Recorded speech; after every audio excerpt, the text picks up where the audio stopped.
প্রথমেই আমি আপনাদের একটি ছবি দেখাচ্ছি, যে ছবিটি আপনারা দেখতে পাচ্ছেন আমার যে ভিডিওর পাশে আপনারা দেখতে পাচ্ছেন। এবং আরো একটি ভিডিও আপনাদের দেখাবো, যদি আপনাদের মনের মধ্যে বা আপনাদের মাথার মধ্যে একটুও রাজনৈতিক চিন্তা ভাবনা থাকে বা রাজনৈতিক উত্তেজনা থাকে, তাহলে অবশ্যই আপনারা ওই ভিডিওটি দেখবেন। কাল কোচবিহারে যে বিরোধী দলনেতা শুভেন্দু অধিকারীর কনভয়ে যে হামলা হয়েছিল, সেই হামলাকারীদের মধ্যে অন্য একজনের ফটো প্রকাশ্যে করেছেন বা প্রকাশ্যে এসছে, যেটা নিয়ে আমাদের একজন বিখ্যাত ইউটিউবার মানব ঘোষ স্যার একটি পোস্ট করেছেন তার ফেসবুক প্রোফাইলে। তিনি কয়েকটি প্রশ্ন ছুড়ে দিয়েছেন, আর কতদিন এভাবে ব্যবহার হবেন বা এভাবে আর কতদিন আপনাদের ব্যবহার করা হবে। ব্যবহার হওয়ার আগে 100 বার ভেবে দেখুন। হামলা করতে গেলে এখন যদি আপনার বিরুদ্ধে এফআইআর হয় বা আপনার বিরুদ্ধে কোনো মামলা লেগে যায়, তাহলে আপনার হয়ে কে কেস লড়তে যাবে? এবং আপনি যে নেতার হয়ে বা যে নেতাদের নেতৃত্বের হয়ে যেখানে এই হামলা করতে গেছেন বা করেছেন, তা সেই নেতা বা নেত্রীরা কি আপনাকে বাঁচাতে যাবে? সেটা নিয়েও তিনি একটি প্রশ্ন তুলেছেন। এবং তিনি বলেছেন যে, এবং তিনি তার যে ফেসবুক এতে আপনারা দেখতে পাচ্ছেন যে লিখেছেন যে টিস্যু পেপারের মতো ব্যবহার হবে না, নিজেদেরকে বোঝানোর চেষ্টা করুন। এরপরে আমি আপনাদের একটি ভিডিও দেখাচ্ছি, যে ভিডিওটি অবশ্যই আপনারা দেখবেন, তারপর আরো আসবো বিস্তারিত ব্যাখ্যাতে।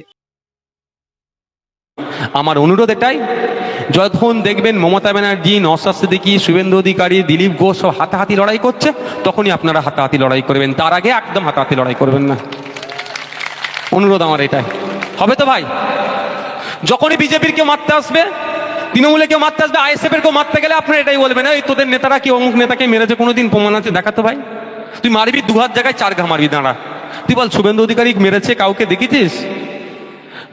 অভিষেক ব্যানার্জি কাউকে মেরেছে দেখেছিস? নওশাদ সিদ্দিকী কাউকে মেরেছে দেখেছিস? ফির আপনার মোহাম্মদ সেলিম সাহেব কাউকে মেরেছে দেখেছিস? দেখাতে পারবি? দেখাতে পারবে না। তা তুই আমি মারপিট করছি কেন? তুই আমি মারপিট করে তো নেতা বানাবো? হবে তো নওশাদ সিদ্দিকী 1,21,000 টাকা মাইনে, তোর আমার কি হবে বল? বলবেন আপনারা? শুনলেন দর্শক, বলতে পারবেন না? আইএসএফ এর বিধায়ক নওশাদ সিদ্দিকী তিনি একটি বক্তব্য রাখলেন। আমার মনে হয় ভারতীয় রাজনীতিতে কোনো রাজনীতিবিদ ইনি প্রথম এই রকম কোনো বক্তব্য রাখতে শোনা গেল, বা এরকম বক্তব্য আমরা প্রথম শুনলাম। এর আগে কেউ এইরকম ধরনের কোন রাজনৈতিকবিদ ভারতীয় রাজনীতির ক্ষেত্রে কথা বলেছে বলে অন্তত আমার মনে পড়ছে না। তো আপনারা যদি কোনো কিছু এরকম টাইপের কোনো বক্তব্য আগে অতীতে যদি কোনো রাজনৈতিকবিদ বা কোনো তাদের বক্তৃতা এরকম কথা বলে থাকেন, তাহলে আপনারা অবশ্যই কমেন্ট করে জানাতে পারেন। কিন্তু যেটা তিনি এখানে পরিষ্কার বলতে গেলেন যে আগামী যেহেতু 26 বিধানসভা নির্বাচন যতই এগিয়ে আসছে, ততই এক প্রকার বলতে গেলে রাজনৈতিক যে উত্তাপ, সেই উত্তাপ ধীরে ধীরে বাড়ছে, যেখানে বিভিন্ন যে রাজনৈতিক দলের মধ্যে যে সংঘর্ষের মাত্রা ধীরে ধীরে বাড়ছে। এবং সেটা হয়তো যত ভোটের দিকে আরো এগিয়ে আসবে, তত হয়তো আরো একটা বাড়ার সম্ভাবনা থাকবে, যেখানে বিভিন্ন রাজনৈতিক শাসক বিরোধী থেকে শুরু করে এবং পশ্চিমবঙ্গের যেসব রাজনৈতিক দলগুলি আছে, যেখানে গতকালও কোচবিহারের যে বিরোধী দলনেতা শুভেন্দু অধিকারীর যেখানে কনভয়ে গেছিল, সেখানে কনভয়ে একদল উন্মত্ত জনতা যেভাবে হামলা করেছিল এবং যে গাড়ির কাঁচ ভেঙে দিয়েছিল, এবং যদি ওই সব নেতা বা যেসব যে সাধারণ মানুষ যারা ভাঙচুর করেছিল বা যারা উন্মত্তর মতো হামলা করেছিল, তাদের বিরুদ্ধে যদি কোনো মামলা হয় বা কেস হয়, তাহলে যে রাজনৈতিক নেতা বা যাদের হয়ে ওই হামলা করতে গেছিল, সেই সব নেতা বা নেত্রীরা কি তাদের হয়ে কেস লড়তে কোর্টে যাবেন, বা তাদেরকে তাদের হয়ে মামলা তোলার জন্য বা তাদেরকে সব রকম ভাবে সাহায্য করার জন্য কোর্টে যাবেন? ফটোটিতে আপনারা দেখে মনে হচ্ছে যে সাধারণ মানুষ সাধারণভাবে আয় ইনকাম করে তাদের হয়তো জীবনযাপন চলছে, কিন্তু এই ক্ষেত্রে যদি তাকে বড় একটা কেসে ফাঁসিয়ে দেওয়া হয় বা কেসে আসামি করে দেওয়া হয়, তাহলে কোনো রাজনৈতিকবিদ সে যে কোনো দলেরই হোক না কেন, আর যদিও বাঁচাতে যায় বা যদিও বা কোর্টে কেস লড়তে চায়, যে এই হ্যারাসমেন্টটা হবে যেভাবে যে হ্যারাসমেন্ট করা হবে, সেই হ্যারাসমেন্টটা কি ওই নেতা বা নেত্রীরা হবেন এমনটা নয়। আচ্ছা দেখেছেন কোনো নেতা বা যেখানে আইএসএফ এর বিধায়ক যে কথাটা দিয়ে তিনি বললেন, যেটা বঙ্গ রাজনীতিতে বিধানসভার আগে এইরকমই একটা নীতি হওয়া উচিত, বা আপনাদের প্রত্যেকের মধ্যে একটা মাথার মধ্যে ভালো করে ঢুকিয়ে নেওয়া উচিত, যে কোনো নেতা বা নেত্রীরা তারা নিজেদের মধ্যে যখন মারামারি করে না, আমরা নিচে তলার সাধারণ ভোটার বা আমরা সাধারণ মানুষ, আমরা রাজনীতির হয়তো অবশ্যই কখনোই নিজেদের মধ্যে হয়তো আলোচনা করি, কিন্তু আমরা নিজেরা হাতাহাতিতে কেন জড়াবো? আমরা নিজেরা,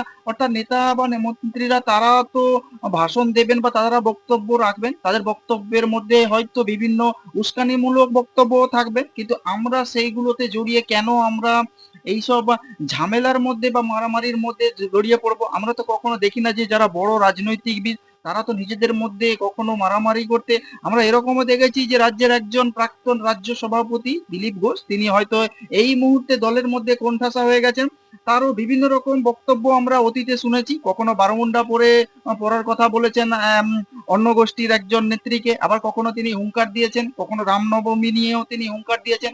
অথচ তিনি একটা সময়ে দীঘার যে জগন্নাথ মন্দিরের উদ্বোধনে গিয়ে লম্বা হয়ে শুয়ে পড়েছিলেন জগন্নাথ দেবের যে মূর্তির সামনে। তাহলে তিনি যখন একটা সময় হুঙ্কার দিচ্ছেন এই করে দেব সেই করে দেব, তাহলে সাধারণ যেসব কর্মী সমর্থক তাদেরকে উদ্বুদ্ধ করছেন, তারা সেই সব যে কর্মী সমর্থক বা সাধারণ মানুষ তাদের সেই বক্তব্যে উদ্বুদ্ধ হয়, নিজেরাও অনেক সময় যে অন্য পক্ষের যেসব দলের যে কর্মীরা আছে তাদের উপর হয়তো হামলা হয়ে যাচ্ছে বা করে দিচ্ছে।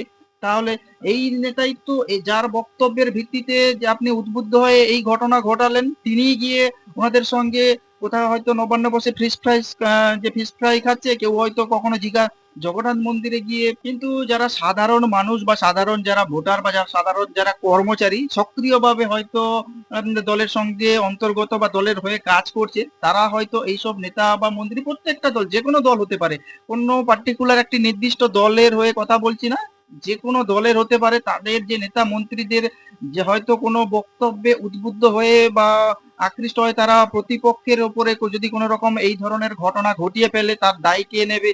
তাহলে সেটা আগে চিন্তা ভাবনা করতে হবে যে যখন বড় নেতা, মনে করুন একটা সময় বিরোধী দলনেতা শুভেন্দু অধিকারী একটা সময় তৃণমূলে ছিলেন, তৃণমূলের তিনি কড়া বক্তব্য রাখছিলেন, বর্তমানে তিনি বিজেপিতে এসছেন এবং বিজেপির হয়ে তিনি বক্তব্য রাখছেন, কড়া কড়া ভাষণ দিচ্ছেন, এবং তার সেই বক্তব্যে যদি কেউ উদ্বুদ্ধ হয়ে বিপক্ষের কোনো কারোর বিরুদ্ধে বা কারোর উপরে আক্রমণ করে, তাহলে ওনাকে আগেই ভাবতে হবে। কোনো বড় নেতারা তারা যখন নিজেরা নিজেদের বিরুদ্ধে আক্রমণ কখনো করছেন না, তাহলে যারা নিচু তলার মানুষ তারা কেন আক্রমণ করবে একে অপরের বিরুদ্ধে? যেরকম ঘটনা গতকালও ঘটেছে, যে রাজ্যের যে বিরোধী দলনেতার যে কনভয় যাচ্ছিল কোচবিহারের, সেখানে যেভাবে আক্রমণ বা হামলা চালানো হয়েছে, যে সাধারণ মানুষগুলো যারা চালিয়েছে তারা হয়তো সাধারণ মানুষ, দিন আনতে পান্তা ফুরোনোর মতো তাদের অবস্থা।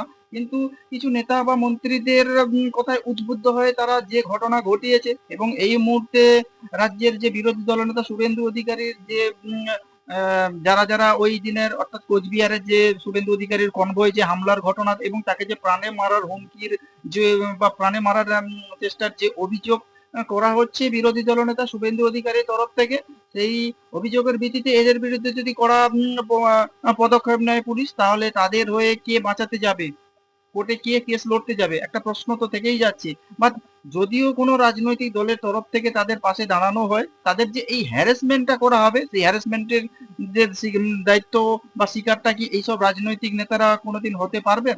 তারা তো যে যার নিজের মতো, আজকে এই দল কালকে ওই দল, যখন সরকার পাল্টে যাবে বা কোনো কিছু পাল্টে যাবে তারা ডিগবাজি খেয়ে অন্য দলে চলে আসবে। কিন্তু যেসব সাধারণ মানুষ, যেসব রাজনৈতিক নেতার কথায় উদ্বুদ্ধ হয়ে যেসব কাণ্ড কারখানাগুলো হয়তো গতকাল ঘটিয়েছে, বা তার অতীতেও যেসব ঘটাচ্ছে বা আগামী দিনে যেসব কাণ্ড কারখানাগুলো ঘটাবেই এরকম টাইপের, যত বিধানসভা নির্বাচন এগিয়ে আসবে তত রাজনৈতিক যেসব উত্তাপ পশ্চিমবঙ্গের ক্ষেত্রে বাড়তে থাকবে। এক্ষেত্রেও যে হবে না বা যেসব মানুষগুলো করছে তারাও তো প্রত্যেক কোনো রাজনৈতিক নেতা বা নেত্রীর কথায় উদ্বুদ্ধ হয়ে হয়তো এটা ঘটাচ্ছে, কিন্তু যেটা থেকে শিক্ষা নেওয়া উচিত।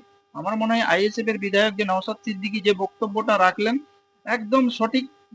শুধু প্রত্যেক রাজনৈতিক দলের ক্ষেত্রে, যেখানে যেখানে রাজ্যের যেসব রাজনৈতিক দলের যেসব নেতারা তারা যখন নিজেরা নিজেদের মধ্যে মারামারি করেন না, নিজেরা নিজেদের মধ্যে কোনো কিছু করে না, হয়তো কোনো কড়া বক্তব্য রাখছেন, কিন্তু তারা নিজেরা যখন নিজেদের মধ্যে কিছু করে না, সাধারণ মানুষ আপনারা কেন এই রকম ধরনের করবেন? তবে করার আগে একবার দুবার ভাবনা চিন্তা করা উচিত। প্রত্যেক রাজনৈতিক দল তারা মিটিং মিছিল করবে এবং তারা আসবে যাবে, আমরা সাধারণ মানুষ, আপনারা দেখবেন শুনবেন, কোনো রাজনৈতিক নেতার মন্তব্যে বা প্ররোচনায় পা দেবেন না।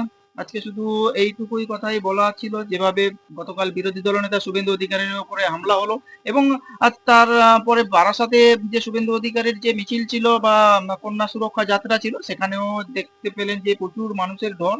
সেই মানুষের ঢলের মধ্যেও যে আইএনটিটিইউসির যে একটি পার্টি অফিসের কাছেও একটি যেখানে একটি গন্ডগোলের সূত্রপাত বা গন্ডগোল হয়েছে বলে যেটা খবর পাওয়া যাচ্ছে, যে একদল মানুষ সেটা সেখানেও একটা, অর্থাৎ শাসক এবং যে বিরোধী তাদের মধ্যে একটি ঝামেলা বা গন্ডগোল হওয়ার একটা খবর যেটা পাওয়া গেছে। তো আশা করি আপনাদের সবার কাছে আপনারা এই ভিডিওটি দেখে আপনাদের মনের মধ্যেও হয়তো একটু চৈতন্য ফিরবে, যে রাজনৈতিক নেতারা যখন নিজেরা নিজেদের বিরুদ্ধে হাতাহাতিতে জড়ায় না, আমরা সাধারণ নিম্ন মধ্যবিত্ত বা মধ্যবিত্ত পরিবারের আমরা রাজনৈতিক নেতার বক্তব্যে বা আকৃষ্ট হয়ে বা বক্তব্যে উদ্বুদ্ধ হয়ে কেন কোনো প্রক্সিতে জড়িয়ে পড়বো বা কেন কোনো যে এরকম ঘটনায় জড়িয়ে পড়বো। আশা করি আপনারা এইসব বুঝতে পারলেন। তো আপনারা কি বলবেন এইসব নিয়ে? তো আপনারা যদি এইসব নিয়ে কোনো কিছু বলতে চান, তাহলে অবশ্যই কমেন্টস বক্সে কমেন্টস করতে পারেন। আর নজর রাখুন নাচিন্দা টিভিতে।